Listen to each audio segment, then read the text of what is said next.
अबे दो कौड़ी के लड़के, अब तेरी इतनी हिम्मत, तू इसके गले लगेगा? इससे ना मेरी शादी होने वाली है, इससे थोड़ी दूरी बना के रख, तेरे लिए अच्छा होगा। और क्या कह रहा था? जान?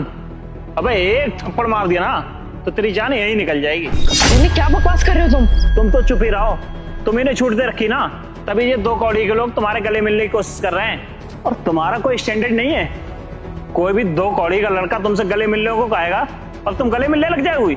लेकिन सोसाइटी में मेरी तो बहुत इज्जत है, अगर कल को किसी को पता लगेगा कि अटल चौहान की होने वाली वाइफ किसी के गले मिल रही है तो मेरी क्या इज्जत रह जाएगी। और एक बात बताऊं, तुम्हारा कुछ स्टैंडर्ड है, अमीर लोगों के साथ बैठा उठा करो, ऐसे गरीब लोगों के साथ बैठो उठोगी तो लोग क्या कहेंगे? अटल, अपनी जुबान पर ना थोड़ा कंट्रोल रखो। तनी क्या नाम आप बोले जा रहे हो? बस बस, मुझे पता है क्या बोलोगी तुम। यही बोलोगी ना कि अमीर गरीब में कोई अंतर नहीं होता है, भगवान ने सब एक से बनाए हैं। मेरी एक बात कान खोल के सुन लो, ऊंच नीच गरीबी अमीरी सब कुछ होता है।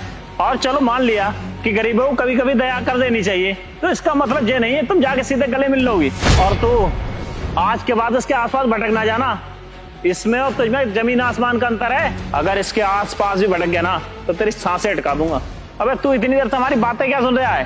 तूने इसको गले कैसे लगाया बताएगा या तू ये खींच के? अटल, तुम्हें बहुत बड़ी गलती कर रही हो, मैं बता रही हूँ तुम्हें। अरे क्या सुनूं तुम्हारी बात? तुम्हारे भाई से मिलने आया था, तुमने सब मूड की ऐसी तैसी कर दी, और तू, तेरी वजह से तो मेरे मूड की ऐसी तैसी हो गई, तुझे तो मैं अभी बताता हूँ। बस अटल, अब बहुत हो गया।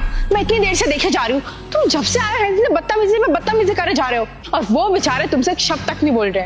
और तुम्हें पता है, जिस पर तुमने हाथ उठाया ना, इतनी देर से जलील किया है, वो भाई है मेरा, इन्हीं से मिलवाने लाई थी मैं तुम्हें। तुम्हारी हिम्मत कैसे हुई मुझ पर हाथ उठाने की?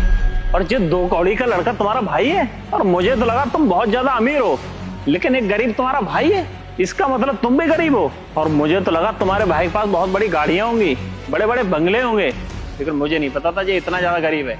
बस बहुत हो गया, अबे जानने के बाद ना मैं तुमसे शादी बिल्कुल नहीं करूंगा, और मैं शादी करूंगा किसी अमीर लड़की से। अच्छा, तो तुम ये कह रहे हो कि तुम मुझसे शादी नहीं करोगे? जैसे मैं तो तुम्हारे से शादी करने के लिए बड़ा मरे जा रही हूँ। तुम क्या, मैं खुद तुमसे शादी नहीं करूंगी। मेरा भाई है ना, कोई गरीब नहीं है, ये बहुत अमीर है, आई बात समझ में? और यही दिखाने, इन्हीं से मिलवाने मैं तुम्हें यहाँ पर लेकर आई थी, लेकिन तुम तो अपनी बदतमीजी पे बदतमीजियां करे जा रहे हो। और मेरे भाई को ना सिंपल रहने का बहुत शौक है, वो हमेशा ऐसी साधारण जिंदगी ही जीते है, इसका मतलब ये नहीं कि वो गरीब है। और तुमने क्या करा, सीधा देखकर उन्हें चाटा मार दिया। अरे मैं बेवकूफ हूँ क्या, जो अरे गहरे के गले मिल लूंगी? मैं जानती थी ना कोई लगता होगा मेरा, तभी तो गले मिलने जा रही थी। तुम बहुत अच्छे लड़के हो, मुझे खुश रखोगे, लेकिन मैं तुम्हारे बारे में ना बिल्कुल गलत थी। तुमसे तो मैं शादी बिल्कुल भी नहीं करूंगी, तो तुम्हारे लिए बेहतर यही होगा तो मेरी नजरों के सामने कभी मत आना। और क्या कह रहे थे शादी के बारे में, कि तुम्हारा स्टैंडर्ड बहुत हाई है? शादी के बारे में ना सोच भी मत लेना, बहुत गलत थी तुम्हारे बारे में। शर्मिंदा हो अपनी पसंद पर। और भैया प्लीज मुझे माफ कर दीजिए, आई एम सो सॉरी। मुझे नहीं पता था कि मेरी पसंद इतनी घटिया होगी। आप जो बोलेंगे ना, जिससे बोलेंगे, मैं उससे शादी करने के लिए तैयार हूँ। मैं अपनी मर्जी बीच में भी नहीं लाऊंगी। और मैं ना जा रही हूँ यहाँ से। आज के बाद ना अपनी शक्ल भी मत दिखाना, ना कहीं मेरे आसपास दिख जाना, समझे? चलिए भैया। सनाया, मेरी बात तो सुनो। सनाया, सनाया।